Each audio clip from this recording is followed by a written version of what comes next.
Q podcast. Definitely haven't tried doing this already today. Right. This is our first attempt at this. We are professionals. But we are back. We're still learning how to do this. But we're having fun with it. Every day I'm learning something new. Today I learned that we didn't press record for the first 20 minutes. Don't give it away.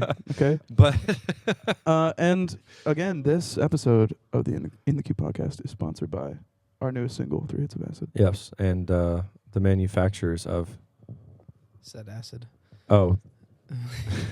Of the acid that Jordan did 10 years ago. Hey, so yeah, that's a Of new which song we we are just an put out. advocate. With this whole podcast is about listening to new music. Hopefully you want to listen to that one. You can find it on iTunes, Spotify, and anything else. Deezer. Well, by the time this comes Deezer. out, hopefully you've already listened to it. I hope and so. watched it. On Deezer. Especially if you're watching our podcast, you definitely already listened to the song. I hope you so. like us You're way like, too "Oh, much. we're It's here kind of for the weird. podcast." Like, If you know that we have But a also podcast, not that weird, please and thank you. we love you. Let's kick this off. You know what? I'm gonna start it. Do it. I'm gonna do Okay. it because I'm excited. yeah, take it. I'm excited about my song. Which You one we are a starting with? spider. I am starting with "Lost in Yesterday" by Tame Impala. Hit me with it. Thoughts? All I gotta say is bass. The bass is the hook of All right, this so then song. what's the next song? That's all you gotta say. right? Hurtful. Well, no. But like, how many songs? I mean, other than like, "Are You Gonna Be My Girl?" Is the bass the hook? Or that other Tame Impala song. Or most Tame But here's Impala the thing. songs. So I kind of did like a deep dive into my own psyche. Would you say you did a deep dive? of That, your no, not feelings? yet. Into why and like how I stumble across new music like that. Like obviously I love Tame Impala. It's a great band, great dude. But he plays. Is it not a full band? I mean, they play live full, but I think it's just that one guy in the studio. Interesting. I didn't know that. I don't know enough about it to speak on it with authority, but they use Hofner basses on their records, and like you can very much hear how hollow it is, and it's cool. So, Interesting. like when I was in high school, I used to kind of chase after people that used PRS, and I liked a lot of bands where they all used PRS, and now I'm doing the same thing because I'm like, how are they using this same instrument that I have in different ways, and like what tools can I steal from them? Logan, do you chase after bands that use drums or no? Big drum guy? But No, that, I don't care at all. I like how I'm just like trying to make a point, and everyone's just like, "That's fucking stupid." but it's true I was thinking though. about how I do the same thing with Mellotron. I was like, I don't think you look for just like D drum shells. So No, it's like, yeah. It's like they have a drum set. I'm gonna listen to that. Well, Yeah. what were we talking about the other day? I'm like, I have no idea how your snare sounds. I couldn't be like, Right. it sounds like gah. Oh yeah, no, I was trying to explain to you the difference between like steel snares or brass or like compared to wood, and he was like, I don't know what your snare I'm sounds like, that's the one you play on 2 and 4, right? This one's really dark. This one's like it's It's dark. it's dark. That's why. It's like, I think it's ska like that. No. But yeah, Cowbell. I'm excited to kind of dip my toe into that band further, just because that for me makes me unafraid to use like sounds like 808 bass and all that stuff. Mhm. But it's still very much a band, you know. Yeah, they're Like, very they can synth-heavy. recreate all that stuff. Live. Well, and even I think about how you first got introduced to Hofner, what seemed like your first introduction. We went to go see Logan Mueller play a show with Little Cowboy, and they were opening for a band called Vista Kicks that we're very fond shout of. out Vista Kicks. And they were playing a Hofner rig, Mhm. and that was, I mean, the bass shook the room. Yeah, it was Trevor- insane. Trevor using a like the cheap Hofner ignition that's like $250 into a nice SVT, and it was like, that's the sound. But That's was the it clear? It was Because I always hated that like at pops when yes the bass shook the room, but I was like I have no idea what. No, note that and is, that's- and it's just yeah. But know, there is no, that, they're right? like- And I think that's part of what a bass should do. But also, what Yeah. I like about the Hofner and kind of that like '60s almost tic tac sound in general is like you hear the attack, but there's almost no middle. It's like you hear the pick attack, and then you hear just the ass of it, and it's like, yeah, cool. And that for me, obviously, to each his own. But that's where I like to sit because Yeah. I'm not in Jordan's way. I'm not in your way. I've got my own space. And if we're not fighting for frequencies, it's really easy to hear myself. You know. I think it's changed a lot too now that we do have keys because it kind of fills up that middle ground Oh, yeah. more so. Because back when I played, I turned my actual like the bass knob down and I turned the treble knob down. Yeah. I turned the mids way up. I was all about the mids. So now, but we weren't fighting for a keyboard Right. spot. But so traditionally, now it's kind of changed a little bit where you want those But, frequencies. you know, Correct. even when it's just the three of you guys were still two guitar players. You know what I'm saying? Like you played more melodically Yeah. than anything. I was true. basically just playing keyboard on guitar. Pretty much, you still do it. Yeah. But it's just funny to see like the difference in Yeah. approach, especially now that we do have those different tones going on. Listen, and different my frequencies being filled Biggest up. goal is to get out of your way. You know. So, all right, that was that one. Next one. Who, No, anybody? I thought that one was really cool though. There's a weird thing with Tame Impala that I've noticed because didn't you have another song by them? Yeah, yeah. couple Which I months always ago. thought you already had your your deep dive into Tame Impala. I got my toes just a little bit in a lot of Gotcha. different pools. I think just you know. since you picked it already, I was like, Yeah. yeah, he's like big into Tame Impala. But I listen to him. It's good. Apparently, I listen to you're Currents into a it now. lot. This, I think that's on the this new only record. the only And band you'd that really recommended that sounds one like once Tame before, too. Impala is Big Data. I think Listen to them. they got a plan for us. I bet you didn't know that I was dangerous. Boom, boom, I boom. vaguely know what that is, but I haven't heard that song in a long time. Oh, it's great. It's awesome. I love that song. They play it at Mission Taco all the time. maybe that's all I know then. Yep. But I was gonna say that there's this weird thing. It's like they start at the peak velocity that they're gonna play and just keep it there the whole time. I'm like, I feel there's not a lot of variation in what's the word Dynamics. dynamics. Yeah, it's kind of which it's great. Where they start is always fantastic. The tones are great, but then they just don't really change it up. They kind of just keep it there. I know that I'm kind of preaching to the choir on It's this one, just but vibey the whole way on that. Yeah. all of us like albums, right? Not necessarily just singles. Yeah. And like Currents for me is very much a great album, like start to finish. I love every song, even just like the out there weird stuff. And so this pick is on. It's kind of kicking myself in the ass a little bit because it's on this new record that I really haven't listened to, and I think it was one of the singles. So I'm just trying to get into it Gotcha. more. But let's move on. I mean, it's still really cool though. I like Let's the tones were move. incredible. Yeah, I The love synth that. sounds are Just so the, good. the bass sound. You can hear how hollow. And yeah. Yeah. Anyway, Jordan, Yes. do you know what your first pick was? Lana Del Rey. I mean, no, but I will jump at talking about that song because it's a great song. That song, yes. So I'm gonna mess it up. It's over the chemtrails. Over the Country Country Club, thing, yeah. It's her first single, the new album she's putting out. Oh, that's new? It's I it's thought brand she- new. I thought she Oh. just released Norman fucking Rockwell. Like, She did a year ago a or year. It's something. I think it's been 2 years now because that came out the same time as Lover as from Oh, Taylor really? Swift and She's the put the out 2 new records Tool since then, so the I new guess Tool it's- record. So I didn't like even know they the had Tool a the album newest set. Tool record, Taylor Swift and Lana Del Rey all in like the span of the same month or something, Gotcha. all dropped. I And was surprised that she had something new already. I was very pleasantly surprised to see that this new record she's putting out is similar in the way that it's being, I don't know, presented as Norman fucking Rockwell. Because that record has been one of my favorites. I mean, since it dropped, I can't stop listening to it. So it was cool to see her continuing that same kind of piano-driven, really, I mean, kind of open. It's like roomy, like really room vibey drums happening behind there, which I think is gorgeous. I don't know how the And- drums just kept going at the Yeah, end for they like just- 45 seconds. Well, It's just it like- reminds me of the way that Fiona Apple. I really feel Yeah. like she is taking a Fiona Apple approach, and that is exciting to me because Fiona Apple doesn't put out that much new content. Like she put out the newest one, Fetch the Bolt Cutters, which I love it. I think it's great.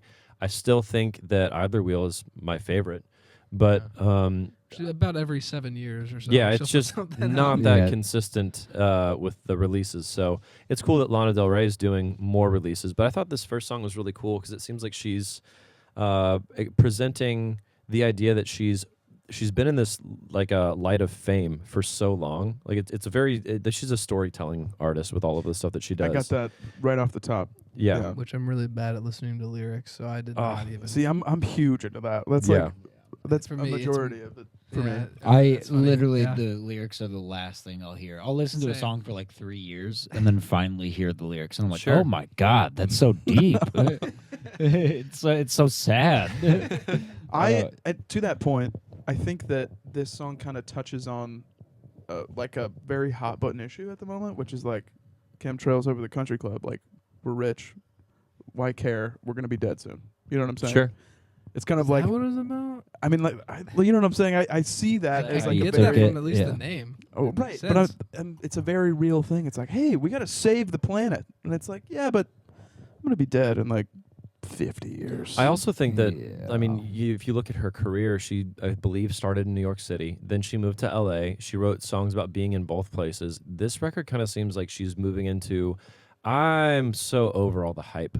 I'm over all the hype. I'm over all of That the was what fame. the other one was kind of about, no? I think that the other one was her Norman admitting that she was like Norman Rockwell was very much about not loving it anymore and all the, I guess, like exposing the sadness that comes along with it and the addiction and stuff. But I think that this one is her saying like, no, I really don't want to be in LA anymore. Like, doesn't last.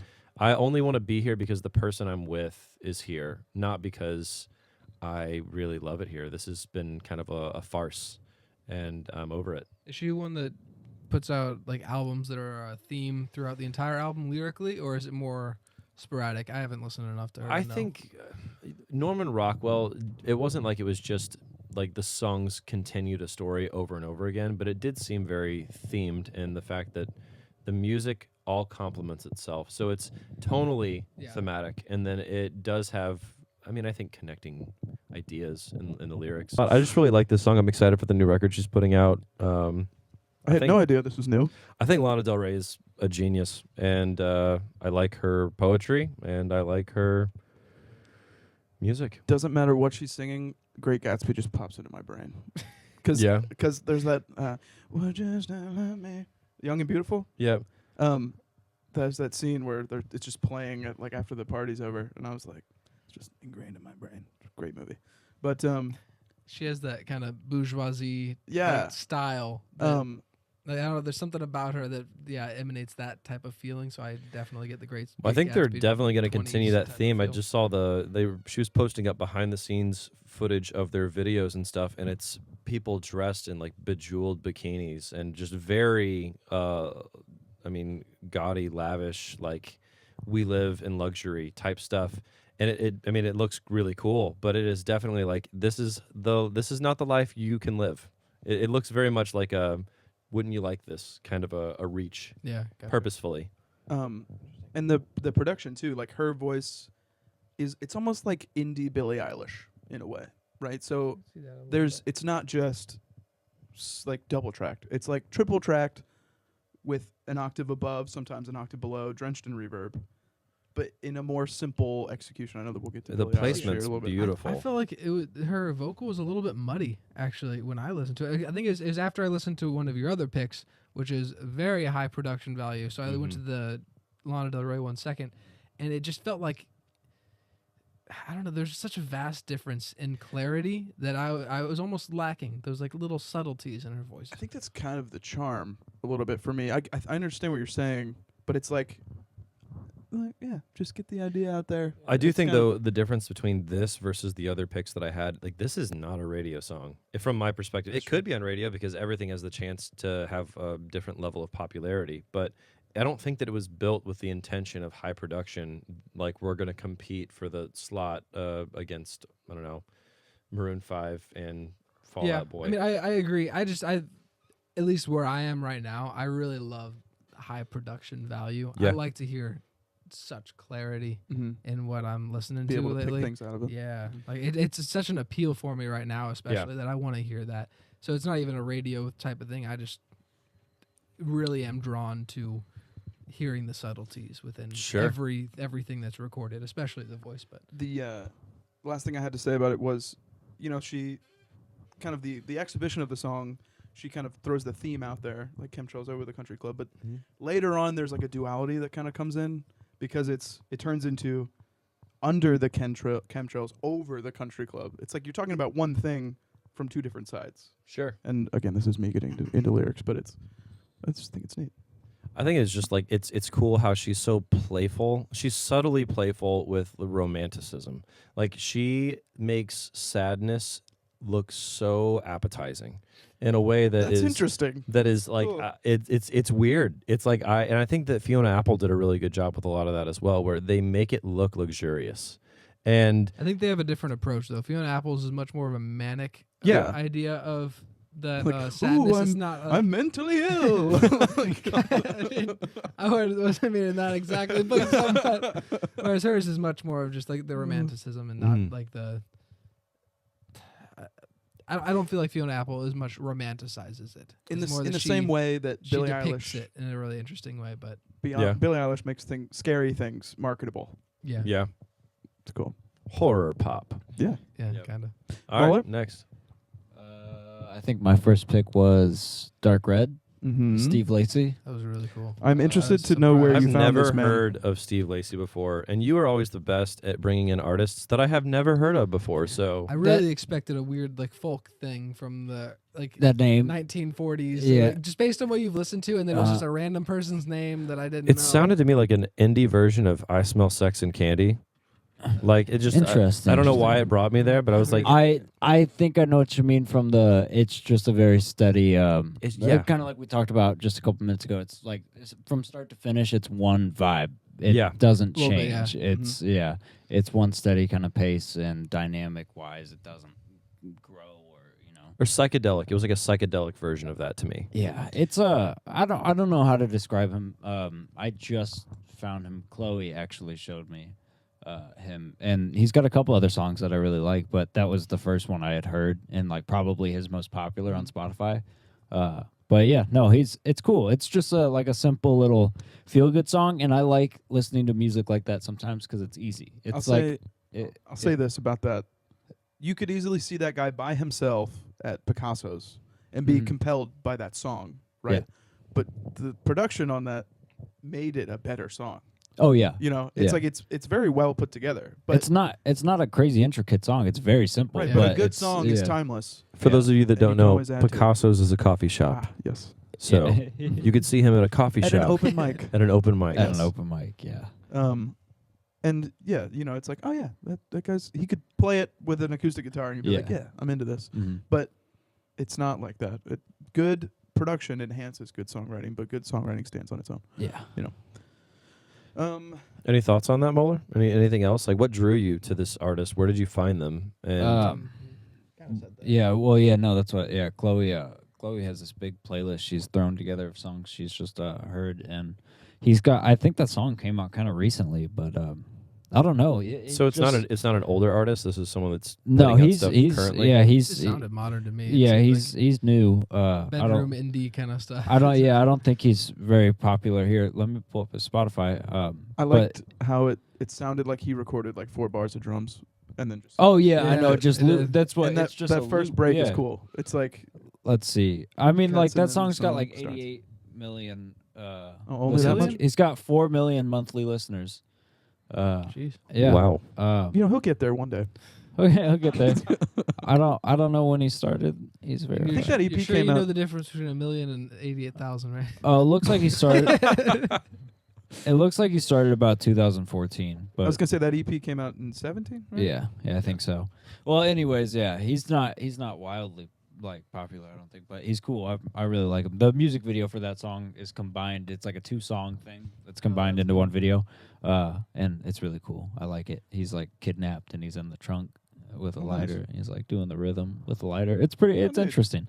But yeah, Interesting, no, that's all I got. Interesting intervals in the Yeah. chorus too. I want to check out more of his stuff. I was Yep. really, Mhm. I was intrigued. A lot of it's kind of got like a hip hop feel to it.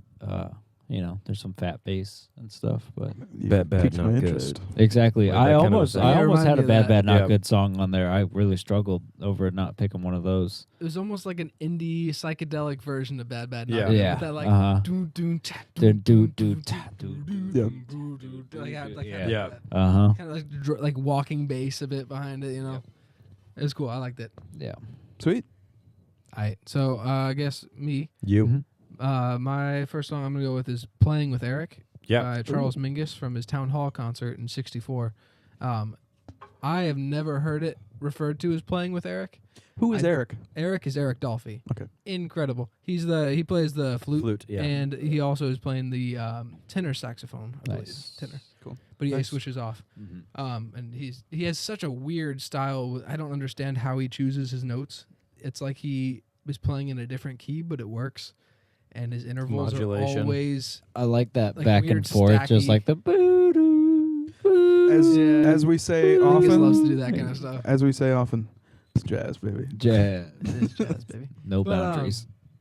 I've always seen it listed as meditations on integration. Well, he even said that's what it was yeah. called. Yeah. I don't understand what because there are multiple. It's only a live song. I've never seen an actual studio recording of it, but in all the live renditions, it's either listed as praying with Eric, is what I've seen it mostly, and then it was playing with Eric for some reason on this. Typo. I've especially seen it as meditations on integration, and then meditations on a pair of wire cutters.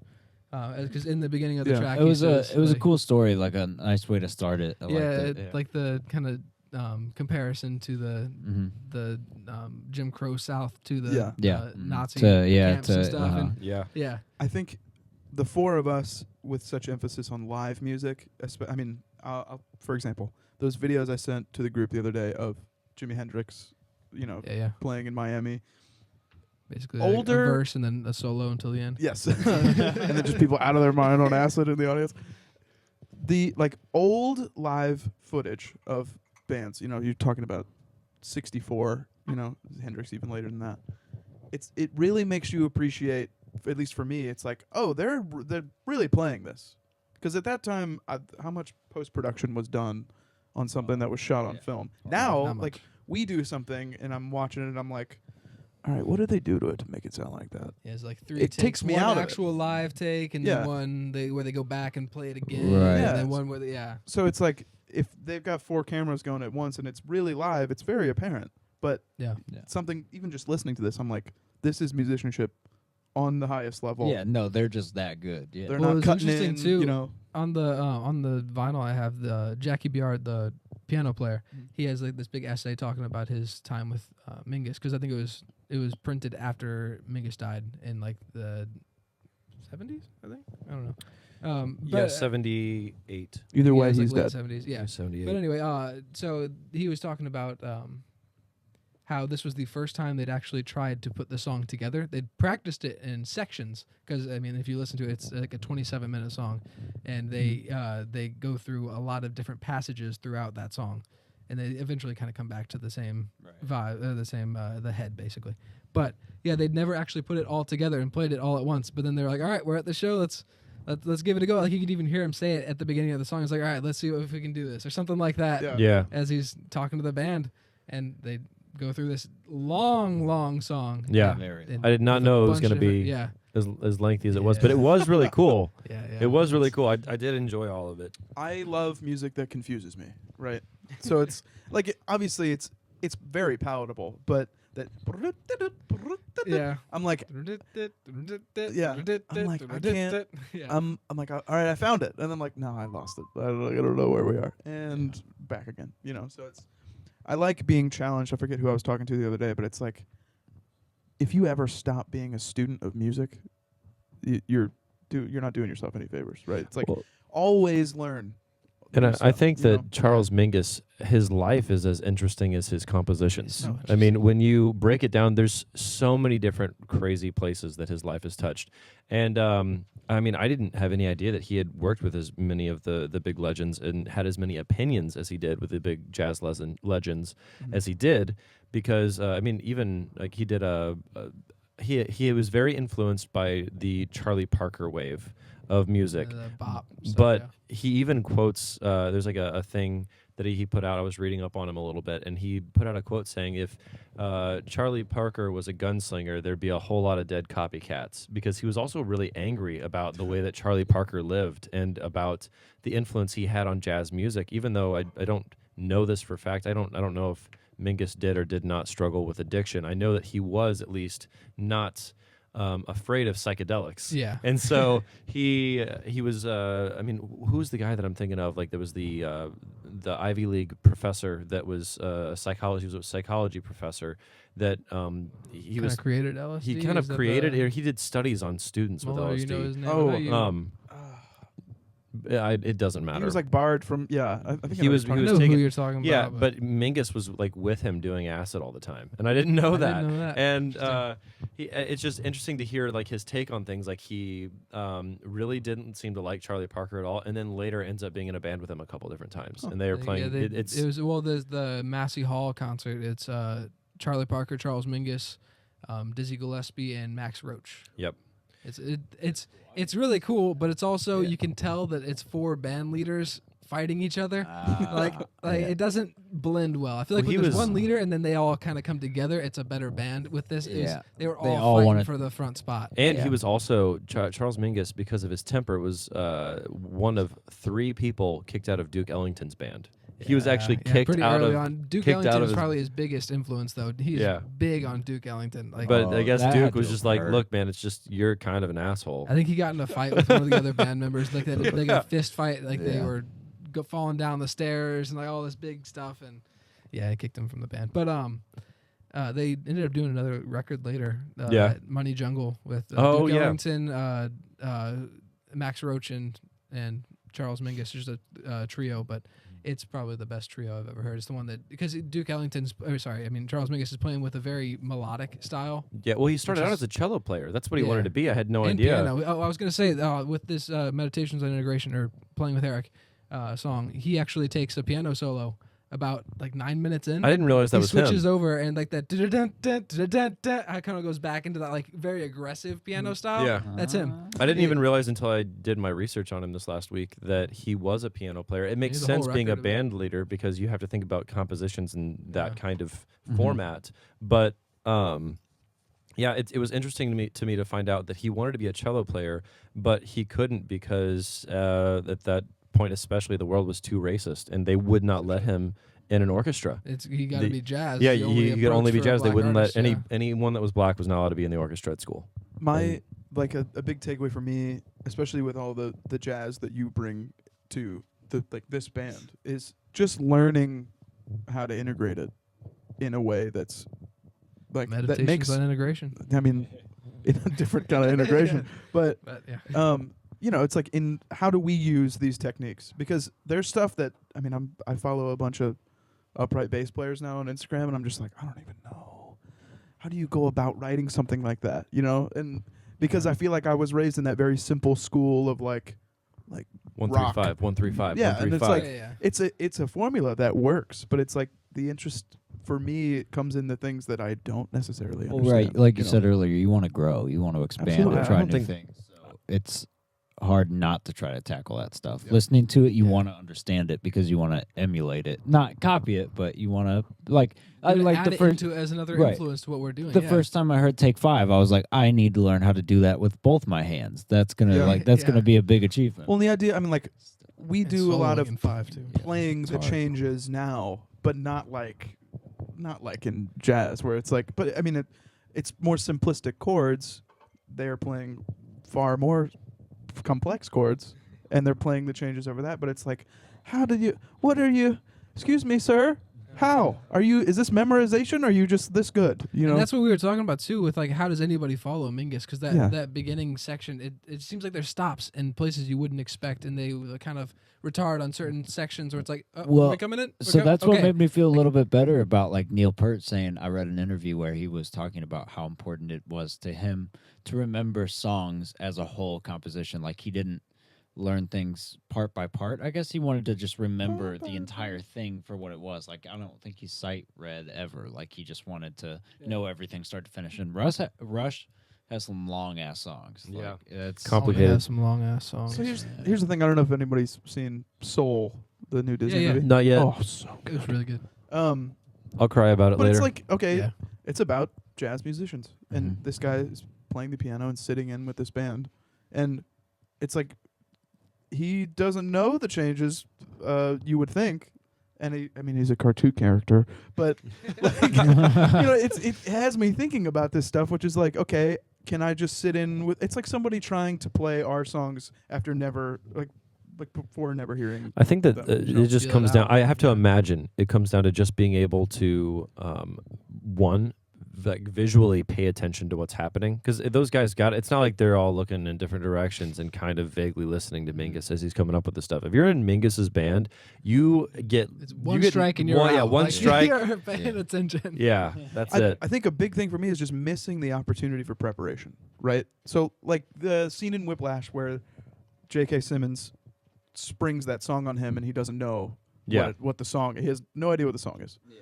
That is what terrifies me. It's like I always want to be prepared. And I know me is I have to prepare beforehand. I couldn't just sit down. I mean, we do a lot of it, but I couldn't just sit down and play a song perfectly the first time in a room with you guys. So the three of us there's no shouldn't way. get together and learn a song and then put it in a set list for a show and then just be like, Jack, go. I'm not saying that we can't do that. I would be very We shouldn't. upset if you We did shouldn't that. do it. That's why I've been loving that we've been doing so many of these grooves. Yeah. Like we just start practice lately and just kind of someone would take a couple chords or a rhythm or whatever and we'll just kind of You got a riff? just Let's just we'll go. go with it and figure it out as we go. Right. And I think it's making us better musicians in the sense that we can play off of each other and we're learning how the other members of the band will like what Think. kind of how we can expect Well, what they're going to Well, do. and the only way you can do that is purely by playing with each other. Yeah, and- exactly. When you Yeah. you not only learn It is things jazz. about It's improv. Yeah. You know, it's you're jazzing. Jazz. improvisational music. Yeah. You not only learn about the people you're playing with, but you also learn all about yourself too. It's like what your limits are, what you need to work on, Mhm. you know. And so, Yeah. like I've only been playing bass for like 3 years, you know. So I'm like, I still very much feel like a novice in that way. I mean, I have other skills, Same but thing it's with me. but Like, I think very that's new kind to of what's keys. refreshing about it because we're approaching it in a different way. Anyway, I digress, but we could talk about jazz But all day long. fantastic song, and it's 27 minutes, but you don't have to listen to all 27 if you don't want to. The first 5 after the bass solo, you can. If you have stop the if you want, ability but to you listen to should this listen to all podcast, three. you can listen to the song. That's a good point. So Put it on in the That is background. a good Yeah, just in the point. background. For copyright reasons, It- we can't. It is not. It is not background cocktail jazz. It is not. It's It not what is. you No. think of when you Just think of imbibe jazz. a little It's a bit. trip. Sit down and enjoy it. You know, Yeah. I would say that. All right.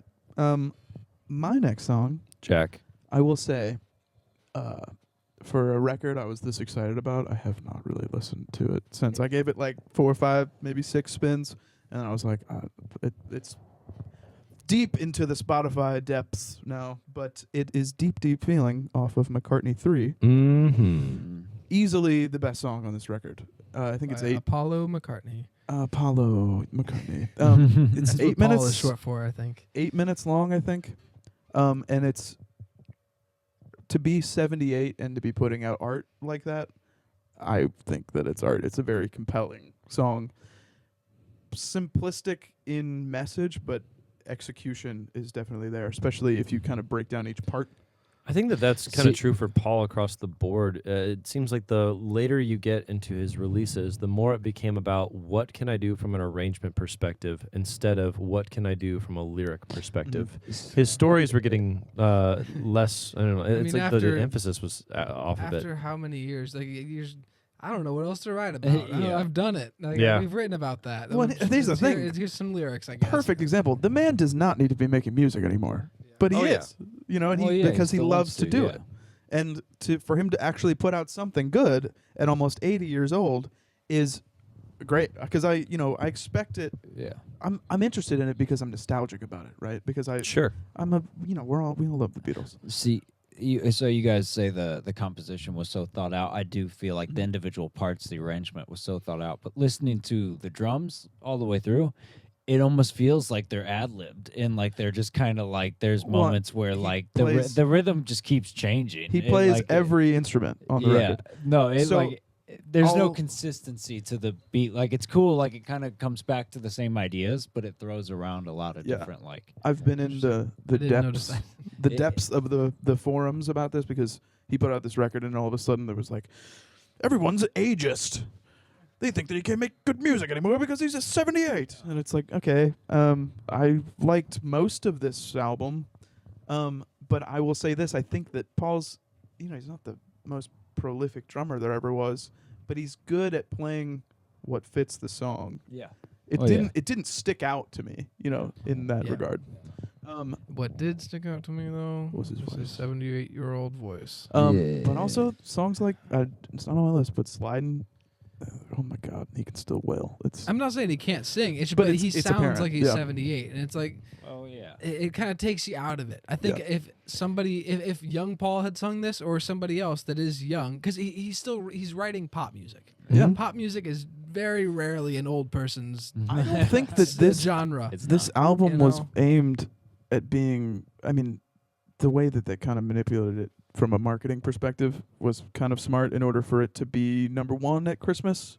But I don't think that he was aiming to be on the radio with this. No, I'm not saying that, but he's just always. But his he writes format. pop songs. Yeah. Just you for know, who they're Paul rock, is. but Sure. it's- yeah, and exactly. The Beatles have been. Yeah. Yeah. It's very much a that kind of innovative pop type. Well, I mean, approach, even and think about it what we doesn't fit an old voice as much. We talk about the way the Yeah. Beatles wrote You're music, just and an they ageist. said that they wrote music so they could remember it, not Mhm. so that it would be memorable. That was one of Yeah. their quotes. Yeah. And so, I mean, I think that that exact thing is true here with Paul in like his current writings. My favorite part of this song was at first my least favorite part.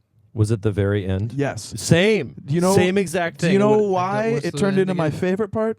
Because he does not resolve to A major at any point Is that until the very end. Remember- So he just gets into an acoustic format of the song, and then It's like a like more reprise. vocals start slowly coming in.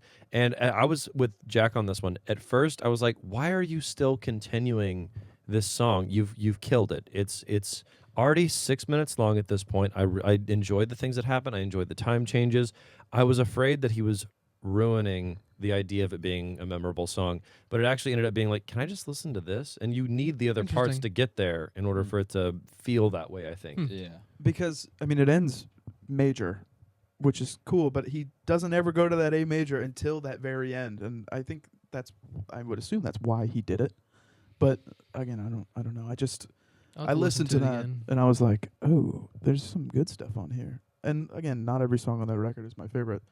And I'm glad that I think that way, because that means I'm probably being objective about it. Yeah. But yeah, I enjoyed that one. Cool. It's That's- definitely a really well written song for having been around for so long. He But still not- has it, you know. Yeah. I noticed Oh, that that everybody real saying change it. was Yeah. really cool. It was Yeah, neat. I did like that. And I just realized that's the second Hofner on my list. So Oh yeah. Probably a there will be a theme. third. nope, there's I not. don't I have don't any think. We'll talking see. heads this year, this time, so Yeah, there's true. no Hofners from me. All All right. Jordan. Jordan.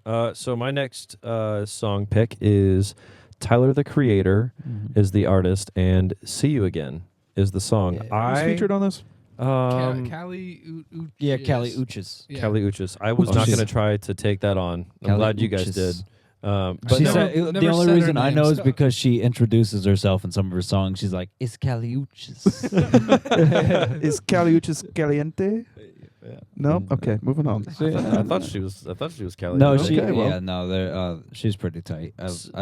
I like the way she sings. It's I love the kinda way she hot. sings in so that much. song You especially, saw- I've never yeah. heard her other You saw stuff, some of but her I loved videos. They're voice. cool, man. Before- Her and Tyler do a lot of stuff together. At least they did for a while. Before you say anything, this is just another song I know from TikTok, and I am shameful. I did not know it was on I TikTok. It was on I haven't TikTok. heard it I on didn't know TikTok. that This is either. the only place that I had ever You heard must it. be running around a different Okay, part of okay. TikTok. Listen, than me, I'm 'cause on I Tyler don't- the Creator TikTok. I'm on Tyler Talk, okay? But Jordan, Welcome what to do you- Tyler Talk. We're about to talk about the song. Why Would did you like pick to this, introduce- Jordan? Yeah. I picked this. I've been incredibly inspired by artists that are doing more than just music. And so when you look at what he's done, I was looking up his whole, I creeped his whole life on Wikipedia and I love Wikipedia watched for a that. bunch Just of... gonna bring me a birthday gift on my birthday with a birthday gift? Yeah. I sat down and just went through and watched like old performances on Fallon and his late night stuff, and like right when Golf Wang was being introduced, and that's his company for Is it? clothing. Yeah, Have you watched any Loiter Squad yet? I haven't. Oh, Loiter Squad's good. I know he's got TV shows, and like That's- he's a part of so much more than know like that. what Tyler the Yeah. Creator, the musical artist, where I was initially introduced to him. He is. He's he's made a himself into a brand. He is. He's a Who came performer. He's a first? director. He's Tyler a. the Creator or Chance the Rapper? Ooh. Is one a play off the other? I just realized. I Jack wonder if the he's saying, like, I'm not bassist. just a rapper. So I'm I a actually- creator. Like did you- Tyler the I Creator. Did don't you see know. that interview? Why I'm curious. Tyler the Creator, where his name came from? he said it was. I read about it. Wasn't it like a it was paper he wrote? No, it was his MySpace name. That's what it was. because- It was his MySpace name. Okay, because yeah, he yeah. was just making like art and making like other stuff, and so like he didn't know like what to like make his name. Gotcha. So Tyler, the creator. Tyler. Yeah, it was that. And he Okay, just ran with that. But he started like his own production company. He had like his own production company, record label. He started picking up artists. He and Frank Ocean grew up together, went to the same high school. They were like good buds. And I just the way that he went through being an artist was so much more than I'm gonna play music and then put it out and it'll be what it's about and I hope people listen to it and that's how I'm gonna get famous. He legitimately just wants to be a creator. So Yeah. I think that It's a whole it's a world very of music, fitting yeah. name for him, and it's so impressive to see the different music videos, how twisted but not necessarily dark. I mean, his first 2 records or 3 records were starting to get labeled as horror rap, and he hated it. He hated it so much. And I mean, even he got so popular in the UK that they banned him because they said like, something about how his lyrics were controversial, and none of that matters. But now he's so famous, he was just getting too influential. So they were Yeah. keeping him out of the UK. And I think that that's an incredible feat. And like, not only are his Goals. his clothes like really cool for the fashion company that he started Yeah. to put out, not only is his music really high quality, and I mean, it's controversial stuff. I mean, the way that he's gone about music, the thing that's so cool about hip hop specifically to me, and now more so pop music, is the fact that they're saying things that rock music used to be the kitsch for, where it was like, hey, we're going to say some stuff that your parents' generation, I don't know where I was going to go with that, your generation, your parents' generation is going to be uncomfortable with, and you might be thinking, but you're afraid to say. Yeah. They're bringing those things into light, and he does it in a way where he's tackling homosexuality, he's tackling racism, he's tackling cultural appropriation, he's tackling like every hot Big button topic. ideas, Yeah, like, well, not it's, just Yeah. he's truly becoming like for me, he's a thought-provoking innovator of this whole genre of music. It sounds like to me, I think he's going to replace Kanye. Like that is the way that I view his music and the way he does production. It is very he does his own production and stuff. Yeah. everything. He That's does cool. his own music videos. I don't know It's the really extent interesting of production. his TV directing. I don't know how much Yeah. of that is done, but he directs all of his own videos and he has his own ideas for that. That he's the one leading the whole ship, and I think There's- he's insane. Not only that, but his song is so good. Oh, it's great. Yeah. So good. There's We a haven't lot even gotten there to that yet. to unpack. But I actually had that written down. I was like, Tyler the Creator to me, because I don't actively listen to his music, is like a meme. Right? Sure. He's so well known. Like, what did I just say? It's like, you're just gonna bring me a birthday gift on my birthday with a birthday gift. Yeah. It's like that's what I know. And obviously, I've heard his music, but I'm not actively listening to it. But like, if I'm out for a drink or whatever, night on the town, Tyler the Creator's bumping. If then it's not my playlist. If we're Yeah. at, out at the bar or something, it's like, yeah, I've heard this before, Mhm. and it's great. I mean, just feel good stuff. It's like it Well, makes and, you want to move. and the whole record too. He did something that I mean, I've been trying to dive more and more into newer hip hop artists, but as far as I've found, there aren't very many artists in that genre field that are creating album art pieces, and from start to finish, it is connected. And the only other person off the top of my brain that's doing that is Kendrick Lamar, and I'm so impressed. I'm over the top impressed by the way that he put this whole record together. But See You Again is beautiful, and I think that the way he goes about what, if you're not listening to it, I think seems like nonsense. It's just a really interesting story about someone's infatuation with somebody else and how like they think about them. I don't know. It was fun. Yeah. And the chorus is beautiful. It When is. those drums come in at the second chorus, it's just like you can't not feel it in your bones. Okay. Okay. Yeah. Which I was gonna ask. Do you know that the "Hope You Look Both Ways When You Cross My Mind"?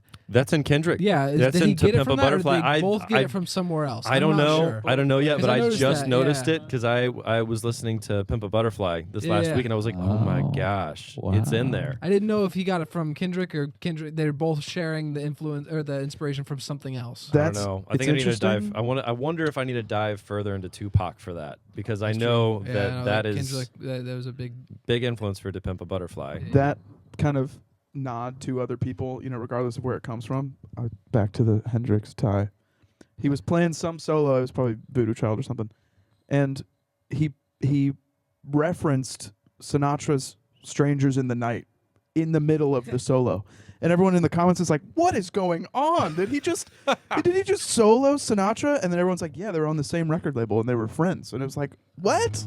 What is going? All these Interesting. connections that come from all over." That's something that I feel like does not happen as much, especially outside of the hip hop culture. In that, it's a little more common for those references to the other artists. But it'd be interesting to try to bring that into pop music and rock music and kind of add in that cult or that community aspect. Yeah. Well, yeah, You I know? feel like in hip hop, it's done a lot just purely through samples and stuff like that. Like I think of all the Kanye, like Which we will get the to. Ponderosa Twins song. You know what I mean? Bound or whatever. Don't point with your mic; you can't hear you. Sorry. You know what song I'm talking about though? That Kanye song "Bound." Yeah, it's got that one like loop from a song from like the '60s. But it's kind of cool. Like I don't necessarily like direct samples. I like when it's more of When a it's more- nod. yeah. Like Like an illusion. Your to own it. Well, I mean, creation of you're it. performing or it. they have the lyric that says what they were saying. Yeah. but, Right. like, Yeah. yeah. And I Well, it's- probably shouldn't say that I think Tyler the Creator is going to replace Kanye. I think that he's the only person I've seen that does production Kanye's and kinda that gone off the deep end. So he we'll see. kind of yeah. So it but might be that it's like Kanye's- we- it's Just because could be. Kanye It found could God, be. okay. Just because he found God, he's going off the deep end. I Okay, think there's man a can't lot have more faith. to it. but no, I still think Kanye is a great producer, and I think that it's just this is the first time that I was reminded of Kanye's level of production and the way he thinks about things. That I was like, also, he's getting pretty old now. I don't know. I don't know how much longer he's going to want to do Yeah, it. exactly. So That's it's what I like This is a mean. young guy now. Yeah. Who's How coming in. old He's is gonna Kanye take- West? I have no idea actually. I don't know. But Like 40. he's been around a while, Yeah. so I'd have to think he's getting up there. Maybe. Alrighty. The other thought I had is it is so weird for me to think of Sinatra and Hendrix in the same timeline. I know what you mean. That doesn't even feel possible. Well, I mean, he's probably putting out what's that in the wee small hours in Yeah. the morning. That record. Oh. It's Yeah. probably around. That's such a good. The first concept record, or Yeah. one of the first anyway. I want that on vinyl. Same. That's That- such a good record. I can never find it anywhere. Tyler Probably the have to get it Creator. online somewhere. I know, but Yeah. that's Check him not out. fun. I want to like find it. I I want to get like you, yeah. stumble across it. That's cheating. If you're just like, yeah, Amazon, it'll be at my door in 48 hours. So see you again on Flower Boy. Mhm. That's the record. It's Tyler the Creator. Check it out. The whole thing is fantastic. I'll Or probably two. bring Do it more of again. his songs from Yeah, there. know To a the little same more about point that I thanked him for, Yeah. you're keeping me up to date, which I appreciate. Because I'm like, Wow. I'm very firmly listening to old shit all the time. And like, not, it's old shit of a certain genre, right? So, like, I'm listening to the Beatles more often Yeah, than like- not. Like And so, like- 90s Smash Mouth. is what Oh you mean, yeah, right? absolutely. So I got two speeds. One is the Beatles. Two is just Smash Mouth. But jazz, and then like it's rap, it's hip hop, it's pop music. But I But think it's the R&B, way I that would say, they've gone probably, right? about Yeah. both those things, I mean, you can look at, we talked about Charles Mingus, but also Kamasi Washington and Christian Scott. Mhm. Those two artists are doing stuff that it is jazz music, but they've gone so much further beyond that. They're creating a style of music that brings every genre into play. They're Yeah. not I mean, when they're we not even- focused on one. I mean, Christian Scott's throwing in Radiohead tunes. It's true. He covers a videotape on one of his Centennial Trilogy records. But, Yeah. Interesting. He But- even said, Christian Scott, when we watched that live thing, he was talking about how he doesn't like to use the term jazz anymore. He doesn't. What was it? Improvisational or Conversational. there's something improvisational music. There's some word before it, but I forget what it is. Yeah. But I guess that's kind of the point of this whole podcast is I appreciate that we're diving into the influences that make us who we are. You know Yeah. what I'm saying? Yeah. So Yeah. I guess that's kind of an overarching statement. But All right. Logan, So we what's go back your to next Mueller. influential song? I think I think my second pick was On a Neck. on a neck, on a spit. On a Neck, on a Spit. Yeah. The By- title always confuses me for some reason. By Homst. It's Grizzly confusing. Bear. The album is Yellow House. My sister had a CD version of that album in her little Corolla, and every morning that we drove to high school together when she was, I think, like a senior and I was a sophomore, yeah, she played that same CD, and I hated it. She played it. It's just so burned into your brain. Yeah, that she played it just every single morning, and she was always so miserable in the morning, so I was too. But she made you miserable. it became it became like I had to kind of unhear it for a while. You know what I mean? I didn't listen to it for a long time, and I loved Grizzly breaks Bear. those Kind of how we were with My Chemical Romance, Welcome to the Black Parade. It's a song that is tied to that part of my life. Or it's an album that's tied to that part of my life, talk and about a I meme didn't now. respect it. Yeah. Then, like the way that I look But at it now, I'm going like, back, it's a good it's record. a really It's a good good record. song. Yeah, It's they were a dated, good band. because you can They- feel the way things were mixed. Well, But it's like- otherwise, like, well, and genre-wise, they're very specific to a certain era, but they were a good band and they wrote good and they songs. put The composition out a behind good it was- record, was like the so- actual, yeah. I didn't give it the respect it deserved. Yeah, but that's well, how well I'm said. just relating to you in Yeah. that. So Grizzly Well, Bear, right. not My Chemical Yeah, Romance. no, so Grizzly Bear. I had that problem with Grizzly Bear, but I specifically that album I liked their newer albums, but over the years, consistently, Yellow House has now been my favorite album. It's got such a natural feel to it. It feels very just open and like you're like, I don't know how else to describe it other than you're walking through the forest and there's just flutes all around you, And then you see a grizzly bear. Yeah, exactly. No, it's just very nice feeling. It's a very relaxing record to listen to. There's a lot of good songs on it, but that one specifically, I love.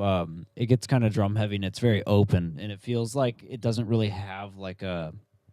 I don't know. There's not like a hard like line they have to follow. It feels like they're all just kind of You following talking each about other. that, like It's middle chaotic. section where it gets like all like didn't understand what was happening there. Once you hear it Like the enough bass times, falls like out and it's kind of I was gonna say it has all the elements of folk music without being overly folky. Yeah. Well, and It's so the weird. whole other element that I love about them so much, specifically that I feel like we could relate to, are their harmonies. They Mhm. do very interesting things with the harmonies. I It's love not the- super that compelling. end, the way they're like Yeah. that weird. I don't know Like- the notes. Yeah. like all the dropping, like weird high end, like they all just stack a bunch of weird, cool intervals together, and I don't know. It's they're a cool harmony band. It reminds me a lot of what you've been kind of Leaning noodling on towards and like writing. with the way they Yeah. were, Stuff you writing haven't- stuff. You still haven't sent us, but Yeah, you that's keep true. playing around with the guitar and you'll play stuff that sounds like that. You it's gotta send it over so we it's can because do- I've listened to them as long as I've been playing guitar. So they remind me musically, or at least the stuff that we've talked about with them, reminds me of On the Bound by Fiona Apple a little bit with the way they go about like Interesting. you're talking about Yeah. flutes and like how they utilize some of Yeah. these really. It's not dry, but it's very like you can point out the instruments. It's not like a mixed in a way where it sounds like a wall of sound. It sounds like the Yeah. individual. No, you hear it feels like you're watching an orchestra kind of perform it, and it's that record specifically. Yeah. Like their new stuff, man, is very like I don't know how else to put it. I don't know if you guys have listened to Of Montreal. No. They're Not really. they're like it. The new stuff's like kind of like straight poppy, like it, but it's Well, that's- still cool. It's still got the cool harmony. That's what I was element. going to ask you is like, where do you classify them as a band? Like for you, where do you place Grizzly Bear? They, I feel like in their earlier years were more of an obscure. I don't want to say folk, but it was like an indie kind of. Half Moon Run. No, is it like similar? Has even Half Moon Run had a little more of an electronic, rhythmic feel to it. Like I feel like very Grizzly rhythmic, Bear's I like thought. feel was like so open and natural and kind of Has- just like. anybody heard Punch Brothers? Oh yeah. That's folk. Like I mean, they were kind of doing. We got compared to Punch Brothers with Alright. our previous band all the time. Interesting. but there's mandolins and things of that nature. So that's like a classical quintet of folk bluegrass Yeah. instruments. See, like this I is don't- not Yeah. that far. No, because I to don't, me. I don't think I've ever heard Indie of folk. mandolin and Grizzly Bear, but Yeah. like it's very. They But if like a one lot of showed up, wood you wouldn't be instruments. like, "What?" Yeah. Shaky It Graves. definitely has folky ties, though. But I they're- can definitely hear yeah. it. Like, They're, I know you guys know the song like 2 Weeks and stuff. That's kind of their middle ground. Now the newer age, I do where they've not. progressed to, is like very. They've got the song called "Painted Ruins," and it's like very like kind of 80s, like doom doom ta, doom doom doom ta, doom doom doom. But it's still cool. Like I'd be he interested, chooses nice melodies. to see what they sound like now, Yeah, like, with that kind of They've approach. progressed cool, and both singers. So everybody out of all four of them, they all sing in the band. But I feel like there's two main songwriters: Daniel something, and then Ed Drosty. And Ed is the one that writes like a majority of it, and then Daniel plays a couple of his songs here and there, and then he'll have like kind of solo songs at the end of the album or something. And they both have cool kind of similar styles, but you can hear the differences in both. I Yeah. like that. I like plus like us being kind of curators of sound in that way. Yeah. Like the guitar tone is very clearly what we kind of experimented with on this last record, which was you can hear that there's an amp in the room, but you can also hear the attack of the strings Yeah. and like resonating in the hollow body. So it's like it's a nice mixture of both. It sounds like you're in the room with both the performer and the amp, kind of nicely mixed together. Intimacy is big, I think, for us when it comes to record production, though. Mhm.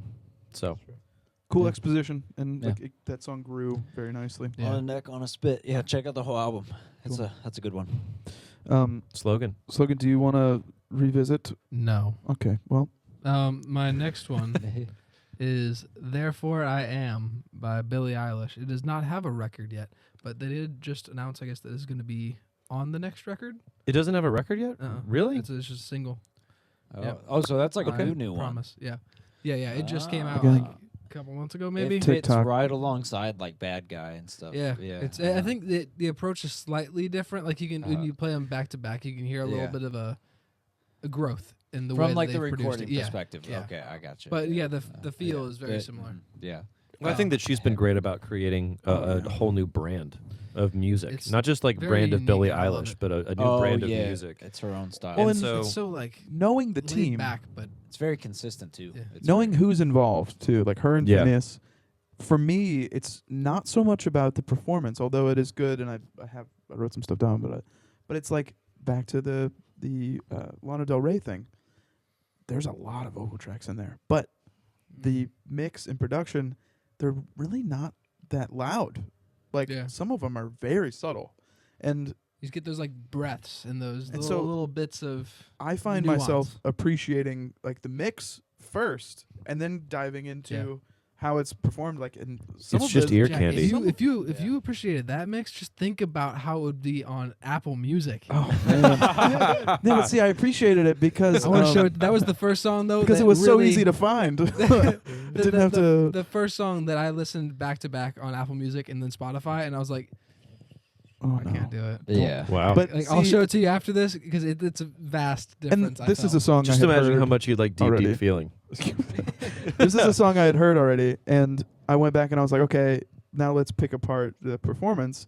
And I love how like intentionally lazy that vocal is sometimes. So, yeah, Like Yeah. it almost sounds like that so one. casual. Well, like the one where she laughs, it sounds like She's, like, she messed the talking. tape up, Yeah. and then it was like, I'll just leave it in. It's kind of Yeah. cool, So it's And I Neat. remember I saw this one thing Phineas said about like his approach to production, and one of the things you can really hear in this song especially is the way to emphasize a specific part is to take it away. So he in this one especially he has this piano part that's playing through pretty much. It's like kind of a rhythm throughout, Mhm. and at one point it cuts.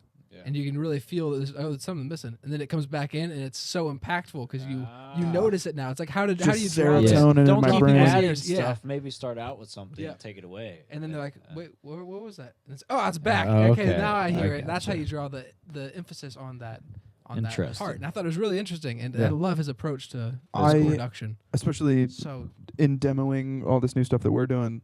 Like I've been playing around with, like I guess I don't know how you pronounce it, but formant. So like you can change the pitch of something, but you can also change like how it's emphasized. So you could drop something down an octave, but make it sound. I don't know how to explain it, but like You're doing great. I have no idea what that is.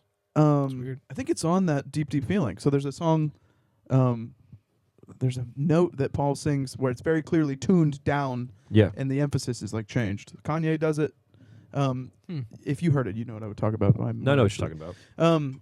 But it's Is- interesting how different artists use that same effect. It's like some people just double their vocal an octave down, the same take. They don't even take it in a different way, and it kind of adds a support. Billie Eilish is really good at doing that, but she has a very specific sound that she uses. It's That kind of almost makes it distorted-ish. yes, like, it makes yeah, it apparent and it pops out. It's not like adding a layer that you don't notice. almost until has like a demonic sound. yes, exactly. Yeah, that's what it makes me think of. Is like there's like the demon behind you Yes. is also like the singing 2 this. point. Yeah, Anyway, yeah. yeah. I Very cool. think it's a really cool song. I'm stoked for. the Can album. she do anything wrong? So far, I don't think so. I don't either. I've loved her that debut record she did before Yep. she was signed, Yeah. And and then then the actual like for some reason I real one didn't too. want to like her, and like you just can't. It's Like, just it's she's pop, great. and I get it's uh-huh. kind of sometimes difficult to be like, yeah, I'm like good with pop. No, now. but she's like, amazing. Yeah, My she's- next pick is all about that. Yeah. All about It's- really not wanting to like just- something, and then all of a sudden it's one of your favorite artists. We talked about that, how it's rock music has lost innovation. Yeah. She's doing new stuff. And Yeah. I Yeah. love Well, that and- they're approaching it in a new way. Because I think we come from this rock background of, rock pop. I mean, you think about the Beatles and the Beach Boys, and then Prog. going into the Doors and Pink Floyd and Speaking Led of Zeppelin. prog. Like it like we love like rich rock history music. Yeah. So then when you're presented with more of these pop bands, everything from, Harry Styles, Billie Eilish, Katy Perry, Miley Cyrus. Oh my God, she's doing stuff that's incredible right now. Really? Oh my gosh, I've I've never heard her been. just singing covers, and I'm like, okay, cool. I've but never it's been covers. a fan of her as much as I am right now. she's Yeah. working with Andrew Watt again. That's the name I bring up. I'll have to start a watching bunch. Hannah Montana again. Look at Andrew Watt is an incredible producer, and like he did the last Ozzy record, and he was in California Breed with a dude from Deep Purple and John Bonham's son. But that dude has made a career of producing pop artists now, and everything that man touches goes gold. It's incredible. It's crazy how in a box my mind was though about styles of music. Like I wanted yeah. so badly to be in this rock band that was going to be innovative the way that the Doors were, and then to come to realize the Doors already did that though. Yep. So that's the thing is we wanted to be the Beatles, we wanted to be the Doors, we wanted to be Led Seems Zeppelin, like we wanted so to be many Pink rock Floyd. bands though have not realized They they don't already did that. That already happened. Like, You now got to let's go do it somewhere again. else. And you got to not be afraid to take in all these new ideas. Back to like be a student and Sure. learn all the time. Like, all right, let's do something that's a little more modern sounding. What are we afraid of? Yeah. It's like we're afraid of protecting this brand. Why don't we try to innovate a little bit? But Well- it's not even just about modern influences. I mean, think of like Talking Heads. They got their influence from Afrobeat. Yeah. Like, that's not a modern influence. I mean, I guess at the time it wasn't super past, but it was like the late '60s, early '70s. But that wasn't like a cutting edge thing. They just No. there's another culture that they were influenced by, and it Right. made something new. Yeah. I think that leaning also, not being afraid of gear is a big part of being, involved in innovation. Strymon, Chase Bliss, the pocket operator stuff from, what is it called? The company that does pocket. Teenage Engineering, yeah.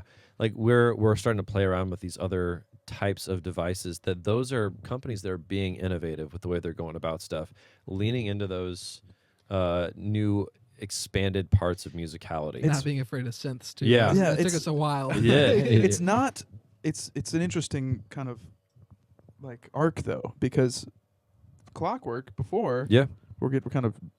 I digress, but you guys were that was kind of a neg on you guys. It was like you don't really have a style. You're everywhere, but it's like we're trying to figure this out, man. We're Yeah. trying to Yeah. and think about the stuff we're writing for this next record versus this record we just put out. It's like it's all good music, but It's going to be the same band. It's just going to be. kind of see how it's. It's forming into a specific identity and not just. Yeah, but who's And to I say think it with won't this new change again? single- Well, you no, know? it will. It'll continue to change. Yeah. But the thing about when you write a bunch of songs at once, they all kind of sit in the same kind of world. But It's a- when you, it's a time you machine. pull spend, from a bunch you of spend a different year, or you spend 2 decades years, and, or yeah. exactly. Well, even Radiohead couldn't be Radiohead at Mhm. first. Right. I mean, Pablo Honey, when they put that record out, they were not in the mind frame to create In Rainbows. No. Couldn't have done it. They got there because they wrote 6 other records. Right. Cool. Evolution, baby. Yeah. Anyway, Um, what's yours next one? My Jack? last pick. Are we on the last one? We're on the We're last round. Last one. Nice. 21st century schizoid man. Oh, that was Yeah. It was cool. I was surprised. Have you So- not heard that Way, one before? way So- jazzier than I so thought it we would were be. talking I have about- not listened to King Crimson. We were talking like, about at all. Kanye samples. That's in Power. That's Oh. so that's it cuts right to it, and it's literally the exact sample. And it's funny because when I was a kid and I first heard that song, I think I heard it in the car with my buddy Andy, and I was like, "Oh, that's cool. They sampled the Beatles." And he's like, "Dude, that's not the Beatles." And I was like, "What?" And I clearly hadn't been really that far into the Beatles yet. Yeah. But that first verse is recorded just like a John Lennon vocal right into a desk. It sounds like Lennon. Yeah. But I know that you're into King Crimson a little bit because of the Mellotron bit. I mean, aspect. Which that song, I don't think it had any Mellotron on it. No, but the jam Those horns section. were not real. No, yeah. It's not Mellotron. I know he plays a Mellotron, but Speaking of those horns, those It- runs at the end. Dude, that was so cool, man. Yeah. Oh, Yeah. it's so stupid. It got so funky. It's so Yeah. tight. Yeah. No, I enjoyed Crazy that one a tight. lot.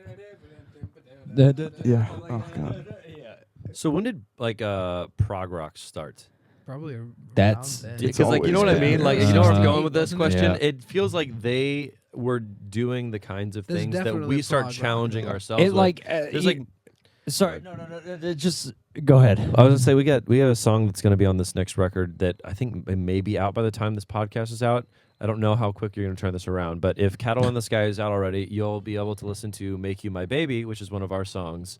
And that there's a little not like solo, it's just an instrumental section where it's like dun dun dun dun dun dun dun dun dun dun dun dun dun dun. And I wanted to extend that. I remember like Jack, I can't remember if you were involved in this or not yet, I think Slogan. I think so. But I remember reining you in. yeah, there I wanted to go.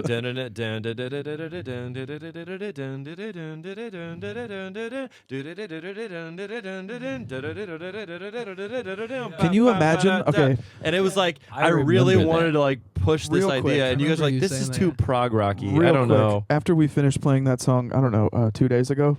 Yeah.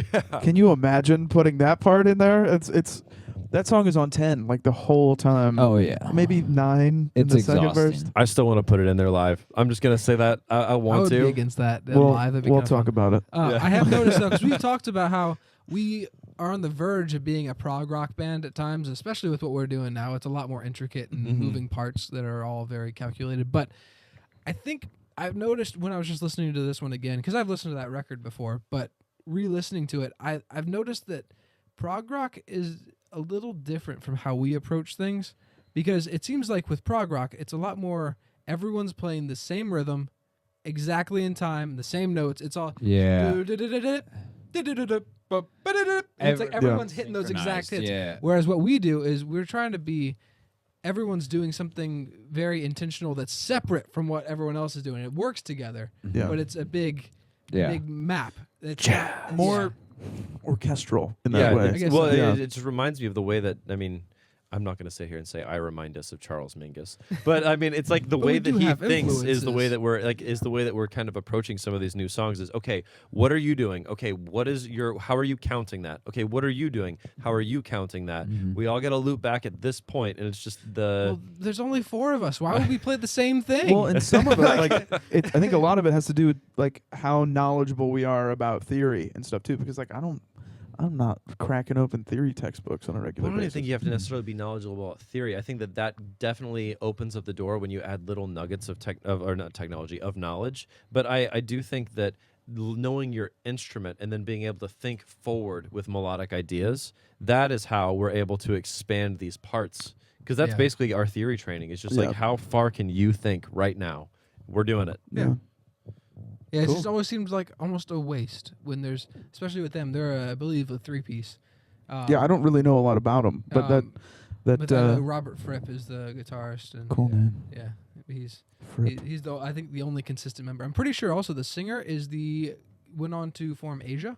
He's been posting quarantine videos with his wife. Have you Oh, guys really? seen any of those? No. Him playing guitar and his wife like singing. They've done some covers. The first one that I saw, they did Paranoid, and is like, it looks like they're in like a little like weird basement with like a jail cell, because his like wife's like in the back like hanging on like the bars, like dancing around all crazy. But it's Weird. like it's pretty fun. It's entertaining. Interesting. Yeah. Crazy lady, you. Crazy lady. I don't have a ton else to say about that song. It's just Why are you drawn to it? What brought you to that song? yeah, I think. Oh, you should have just been dead quiet after that. Just let him just. No, the first I had heard of that song was, that kind of like Stronger, right? Or Power, Okay, yeah. Power, Power. Yeah, not stronger. by Kanye, and that was years and years ago. And then when we started talking about Mellotron stuff, you're like, oh yeah, King Crimson, and I was like, I pressed play on that record, and I was like, oh, I know what this is. This is where he sampled it from. So it was like a cool, and again, that was even a couple of years ago, but or whenever you got your Mellotron for the first time. I think only a year ago or so. That was at least a year ago. Actually, just came up in my memories. We were at NAMM 1 year ago, so it wouldn't have even been a year ago. Yeah. Because I guess- was still no, looking I was still looking for a Chronos when we were at NAMM.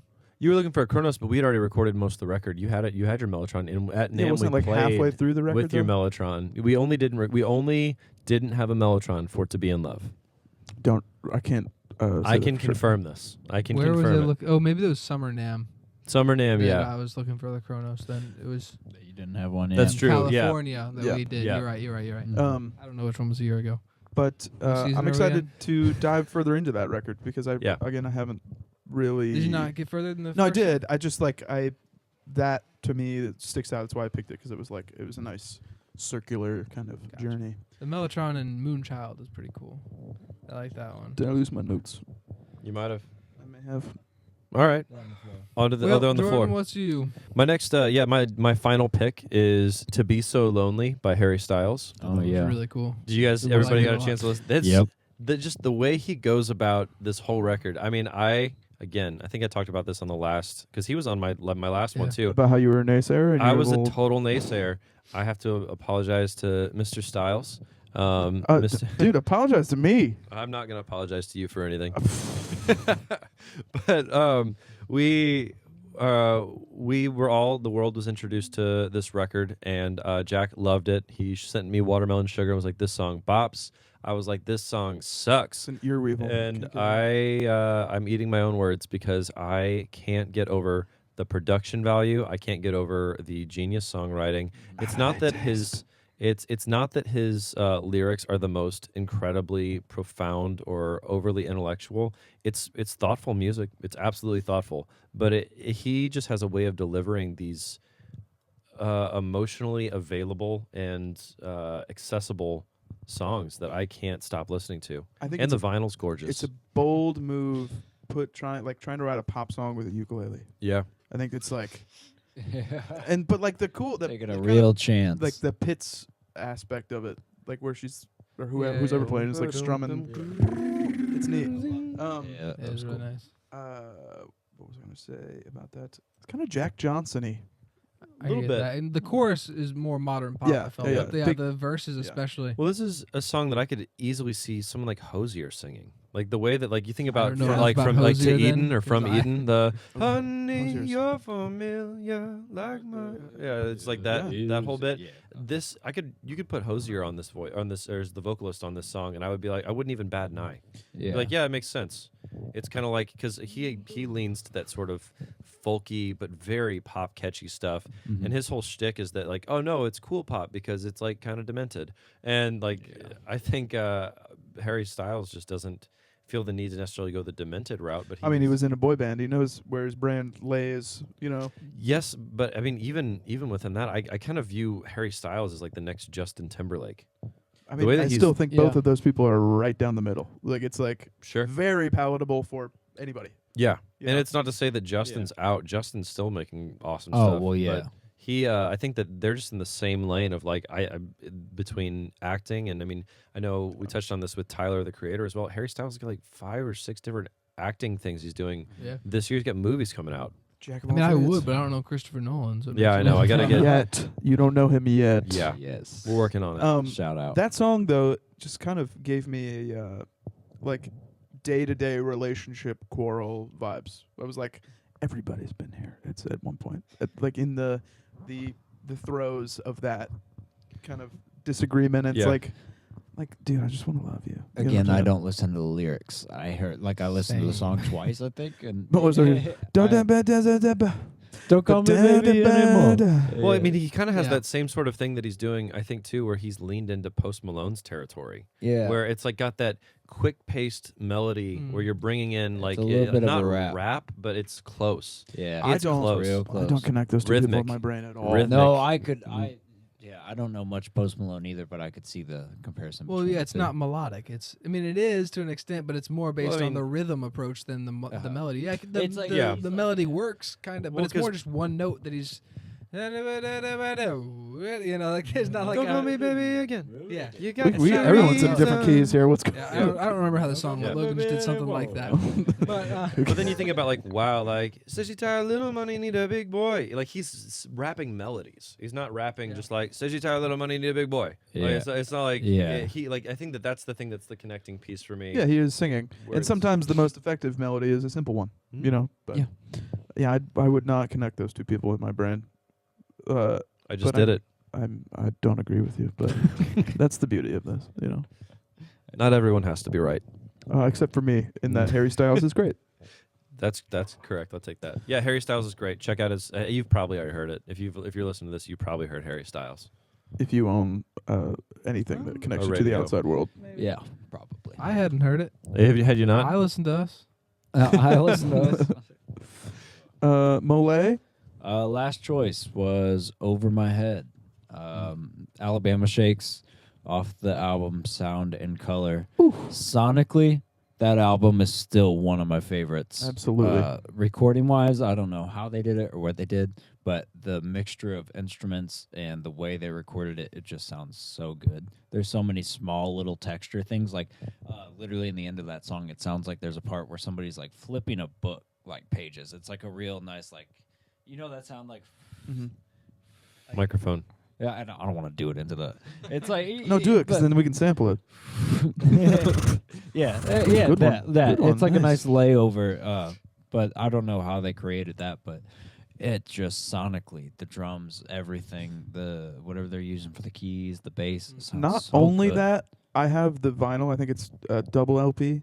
It's so pretty. It's printed on clear vinyl, Yeah. and it's just it's like a ceremony putting that thing. Oh, on the yeah. turntable. It's Dude, the whole recording it's not the cleanest recording. You can hear little like. But when again, you I think listen that's in part of really the nice charm. Headphones, but it is for Yeah. me especially. Like it just has a very natural vibe again, kind of like the grizzly bear stuff. It feels like you're in the room with the people making the music, which Mhm. I like. Yeah.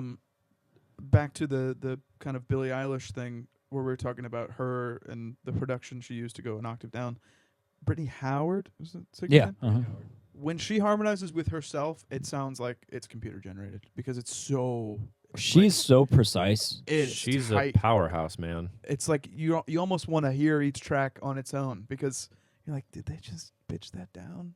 She's an amazing musician all around, man. Yep. Singer, guitarist, composer. I don't know. I wish that All Alabama things. Shakes would do more. Well, they're with done us. now. Yeah. Are they done? I think they're done. I mean, because they she haven't went on, released- she did Thunder Bitch. That was What? like one of her next projects, and then there was a Thunder Bitch. 4-piece or Well, now something she's that they're releasing doing. music just as herself. Is it just Brittany Yeah. Howard now? Mhm. Okay. Yeah. And it's great. It's Yeah. awesome. But it's Alabama Shakes was a very good collection of artists. I feel like. I just haven't connected with them yet. I Oh. don't know. Really? It's just something about it. Just Yeah. it feels like they're just vibing together, but no one's ever doing anything that's like cohesive. It just Oh. feels like Have you they're just listened like to they Sound do and stuff. Color? Because I liked that. That's the song "Sound and Color." I really liked the that whole one. album though. But The whole when I went album through the is album, the good. other ones just weren't. I don't know. Really? It just wasn't. Didn't feel like it was Interesting. doing anything I think for that me. Maybe I'll have to uh, revisit it, but It's it Yeah. was like the I- She's like, They're I no like that doubt, one. no doubt, they're definitely a blues band. They've got like those blues roots where they kind of just jam on stuff sometimes, but sonically, the way they capture it is what I like most about Yeah. them. Yeah. well, I think that I mean, you guys may disagree strongly on this. I don't know yet, but I Ready think to. that Alabama Shakes fits in that same vein of music as what Jack White's done, and so I can see that. it's not that they sound the same, and they are like they just approach it at the same kind of specific mixing process. Yeah, there's a similar sonic Yeah. quality, Go- I could hear, especially to like the Although- Dead Weather and stuff Yeah, like that keep kind of going stuff. into that. I'm interested. And like, Rockin' Tours more. what too. do you mean? I mean, I think that Logan's touching on it. I mean, did you listen to the last Dead Weather record that came out with like "Help Me Stranger"? Yeah, that was is that the Rockin' Tours? That's Rockin' That's- Tours. Sorry, Yeah. Still, yeah, that one that- definitely. That one. that record feels like the same genre. You can put those Yeah. on the same radio station as the Alabama Shake Sound and Color record. And I think that the way that they're approaching guitar sounds, drum sounds, and vocal textures, it's the same way that Brittany Howard's doing it Yeah, with I hear See, that. Alabama I Shakes. see Alabama Shakes is like way more tame than Yeah? that than the Rackin' Tours. I see my problem with everything that Jack White touches, I feel like gets a certain dead quality, and like maybe I just can't unhear certain parts of the album Lazaretto. Yeah, I love that he's, record. Like, actually. just the like the tone he leans into and stuff. Like as he's gotten older, it's gotten so much drier, Yeah. and like it doesn't sit well with me for some reason. I absolutely adore that record.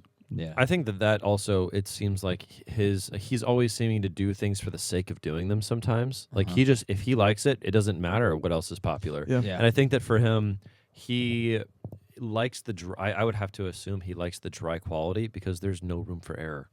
There's no room for error in the stuff that he's doing. It's just like it was done right. because he's not a precise player. But you hear that There's a lot of error. There's I mean, it's nothing like- covering that up. Yeah, there's no It's room for it. right, but Yeah. it's There's no room for error because it's all error. There's no more room for it. No, but you guys talk about Blunderbuss and stuff, and that I haven't really listened to that. Oh, I love better Blunderbuss. I like See, and Blunderbuss like a I lot. need to dive into it, but also I feel like I got into Jack White at Lazaretto. That's why I like that so Okay. much. I like the folky stuff on Lazaretto. See, I that's feel like the rock stuff that's the felt best, so forced to Yeah, me. that's the best side of Blunderbuss. Is it's See, almost all like three folky, women. but I was with- like, it just seems like he's like, all right, guys, I gotta write a rock They did it. song. They did it. Yeah. See, yeah, I didn't get that. Also, I was very into a girl at the time that Three was of 'em? was obsessed with Jack White, so I kind of forced See, like myself. 16 Saltines on Blunderbuss is a rock song, but it sounds natural. Like it Yeah. fits. It and then fits well with the 21, record, 20, what is it, 20, I forget what it's called. Have you guys Freedom seen the- at 21 or yeah. something Oh like that? yeah, Freedom at 21. Have you guys yeah. seen the video for 16 Saltines? Yeah, the one where he's like in the... He's in the car and like throwing gasoline on it, and like he's. no, it's I'm a- thinking of I'm Shaking, I think. Yeah, that's Yeah, that one's really That's a good too. song. That is. I do know that video. song. So It's I another think record. that Good I sounding think that one too. Jack White's. I don't know who, if it was him directing these videos, but whoever it was, they are outright just terrifying. The way that he's done some of, like, it's nothing that's like gory, think but I've just the actually way seen that he it. goes about it, it Yeah. emphasizes like the fact that things are just wrong, and Interesting. it's like a nightmare Uh-huh. or a dream where things are just not quite normal. Anyway, to bring it back, Yeah. Alabama Shakes, holy cow! Also, Yep. live, great live band. That's I've never think seen they them would I be. think that's in one- person, yeah.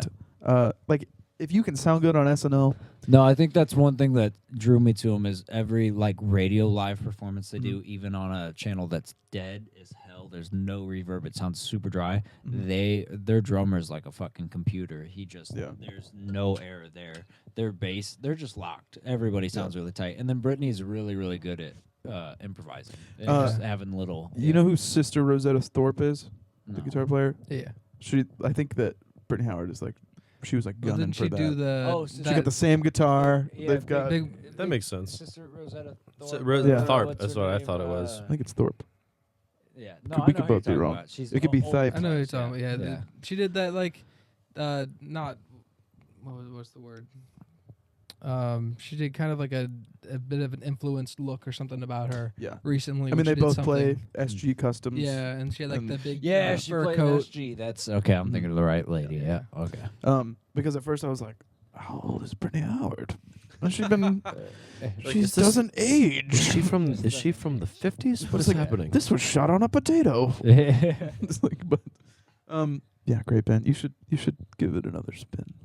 I'll try it again. It's just something I don't know that like. Do you want to I borrow think- the I think vinyl from You me? know what the good news issue- is? No, Look- because I wouldn't. Well, I would want to listen in headphones. I love listening in headphones. Yeah. You can hear Yeah. the separation a lot Yeah. more. But do you know what the good news is, Logan? You can listen to Sound and Color, and it's the same length as the Mingus song you chose for this. Yeah, the So, entire album. yeah. I know you're capable. And there's like 11 or 12 songs Yeah. on it. There's a lot of songs, but they're all pretty short. Yeah. They're Okay. yeah, 2.5 See, 3 minutes. I think it's just something about the way like Tones. because I really like her voice, yeah. but when they like with the song you chose, the what's it called again? Over my head. Over my head. Yeah, Mm. it's just a lot of her voice just constantly. Yeah. It's like there's something about the tone that I'm like, okay, please just stop. Please. yeah, Please just for a second. stop. Just Give me a break. You know, No, like on this, That's funny, on- I don't hear on that, this yeah. particular song, I don't hear it. I get that fatigue. yeah. I'm in over my head.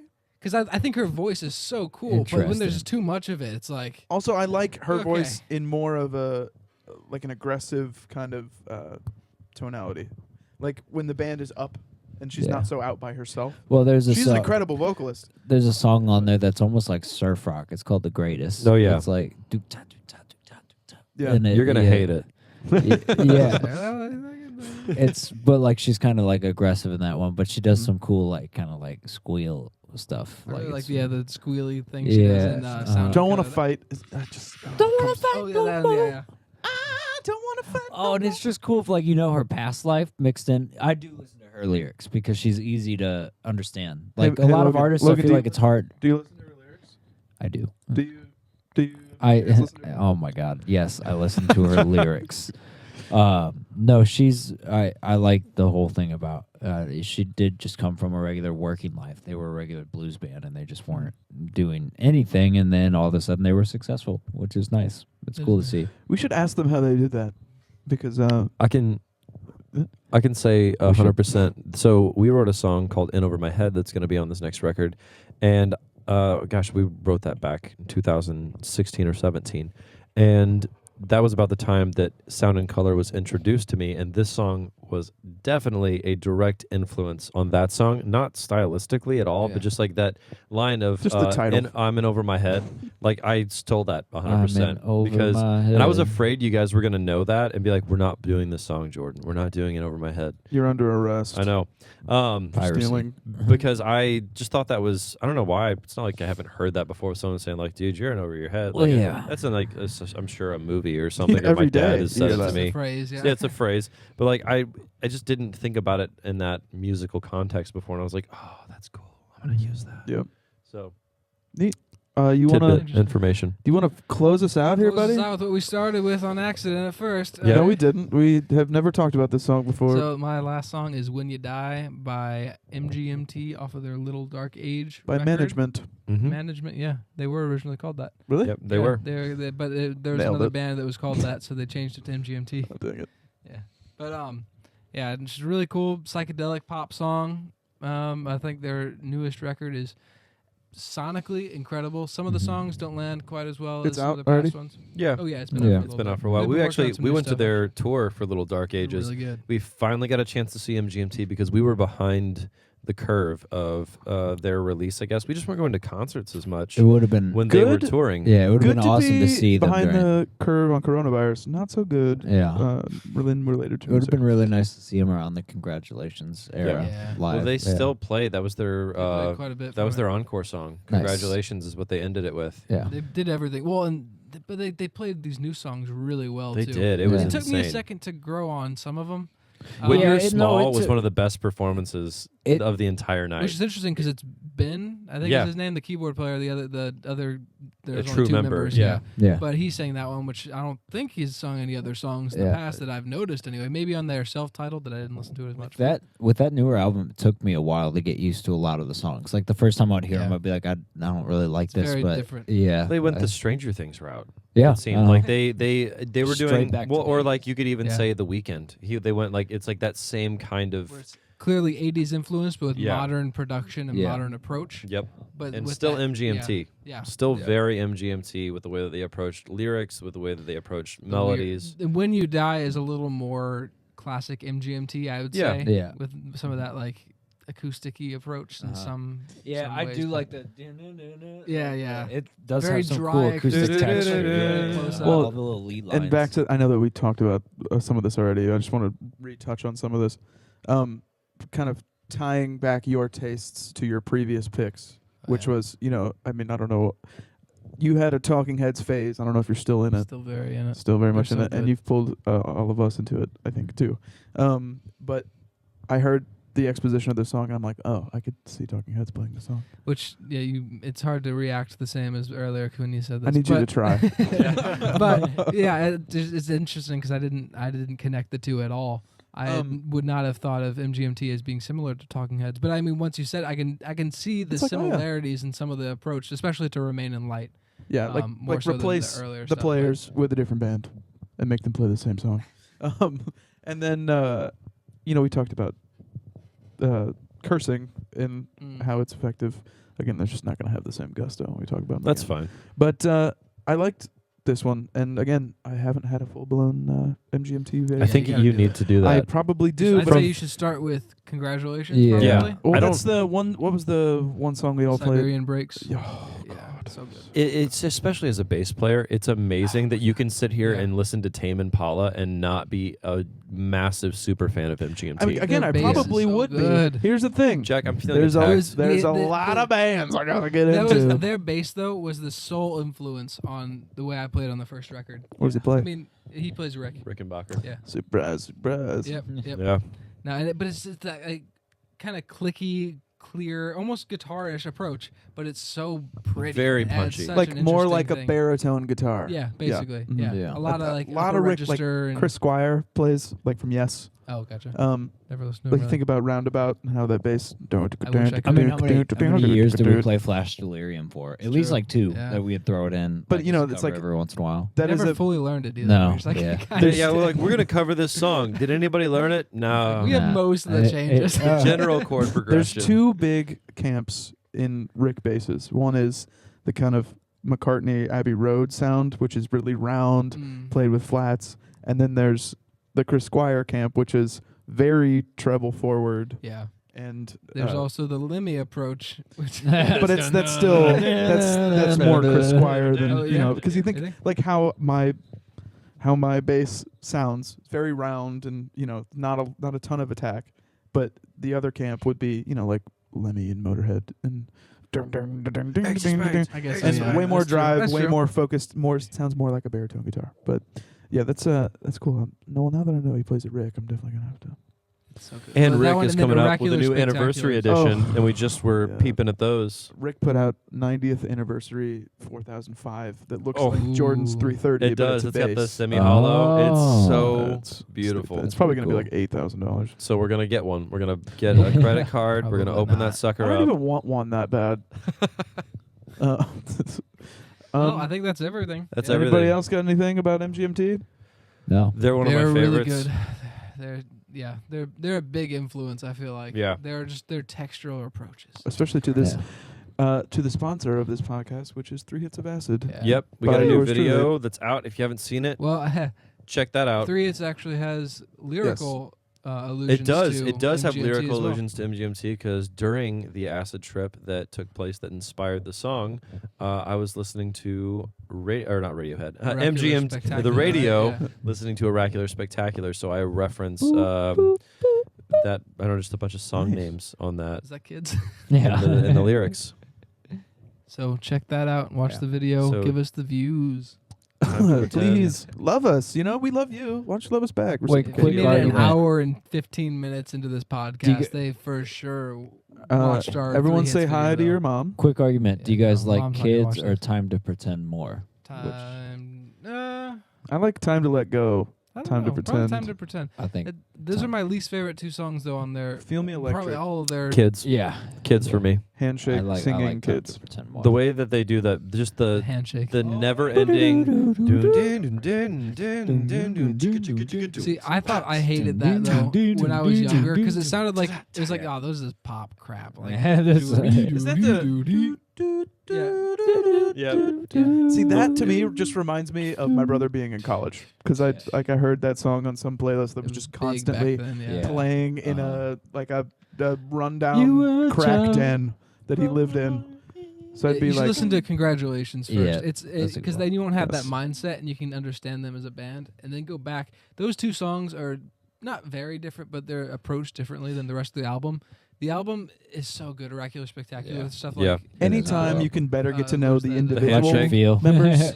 Electric Feel, yeah, the I love that song. the monsters. What's it called? I forget what it is. Birds and Monsters. Yeah, Yeah. Monster Birds, Monsters, Yeah. Man, or something like that. Whatever. They're well, good band. I guess I have to have an MGMT phase now. Do it. On top of all my other phases. It's not a phase, Dad. You know what I'm saying? It's not a phase, Dad. Thanks, Dad. And Thanks, Mom. Dad, guys. Mom, cousins, family. Well, anyway, Jacob. If you aren't related to us, please drop a comment down below. We love you so much.